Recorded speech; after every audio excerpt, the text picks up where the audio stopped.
Can you guess which 2024 phone this is? Well, the title gives it away really, so let's unbox and give my first impressions of the Samsung Galaxy S24 Plus, built with the new era of Samsung AI. First up, we have our charging cable, USB-C to USB-C, and our SIM tool. Next up is your range of quick start guides, your warranty information. Then we have the stunning S24 Plus in Cobalt Violet. Swinging around to the right hand side is where you'll find your power button and your volume controls. So powering our device on, this is running Android 14 with Samsung's own UI along the top of that. So there's a little bit of a skin on top, which I actually really like from Samsung. And I must say this device is really impressing me. I'm getting a nice feel for it, and I liked the curved design on here. So a very straight design, but a little bit of a curve. And then we're welcomed into the setup process, and I'm going to go through the setup process for you now quickly. Of course, the first major step is to check out the accessibility settings, and being Samsung, there is a huge amount of settings in here. One of them being talkback, which I absolutely love. This narrates everything back to you, as you can hear on the display. A really key accessible feature here that is used by a lot of people who are visually impaired or registered blind,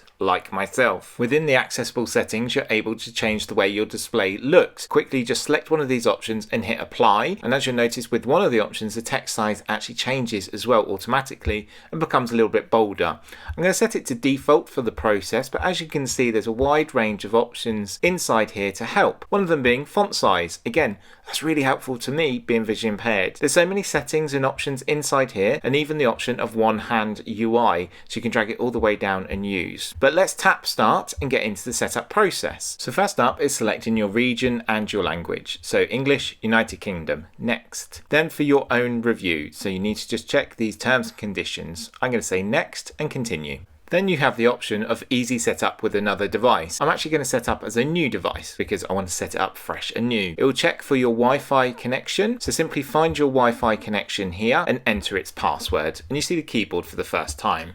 Once you're connected to your Wi-Fi, it will then start to look for your mobile network connection. If you don't have a SIM card inserted already, just say set up later, and I'll show you how to insert your SIM card in a future video. It's just then getting stuff ready for you, and it will check for updates.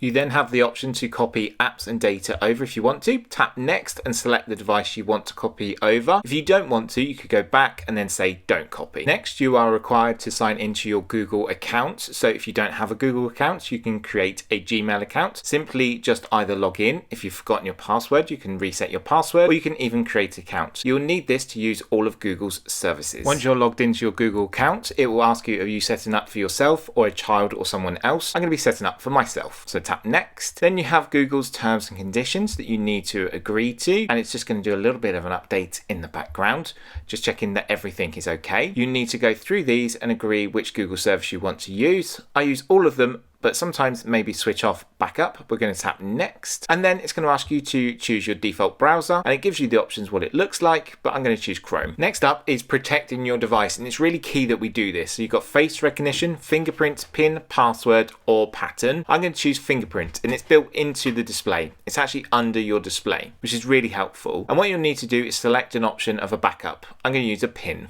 Once you've set your backup, either a PIN, password or pattern, use your built-in fingerprint sensor and register your fingerprint. Once that's complete, tap next, and then again it's just saying about where your fingerprints will be used. You're using your voice for Google Assistant and different options. Again, agree to this one, and again it will record a voice match if it's not on file, and then access to your voice assistant when your device is locked. Again, I'm agreeing to this. Then it's just checking for any updates and then asking you to log into your Samsung account or create one.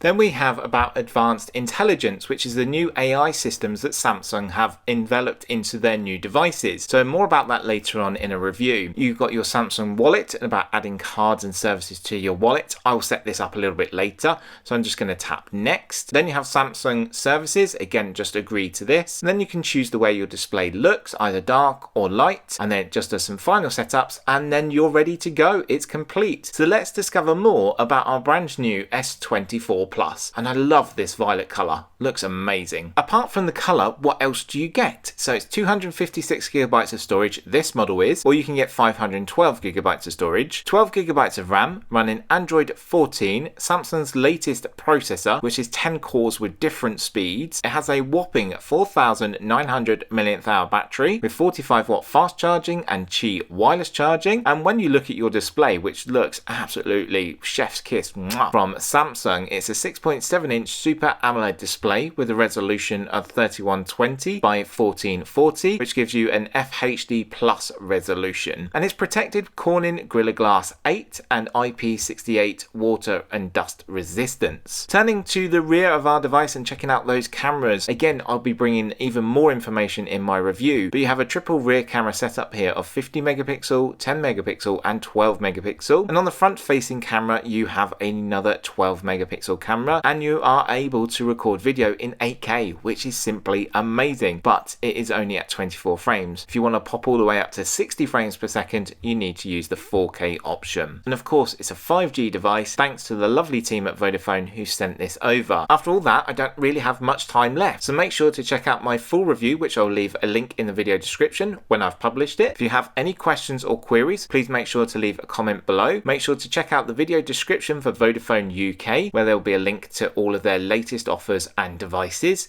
And for me, Ricky, all that's left to say is thanks for watching, and I'll see you soon. Bye for now.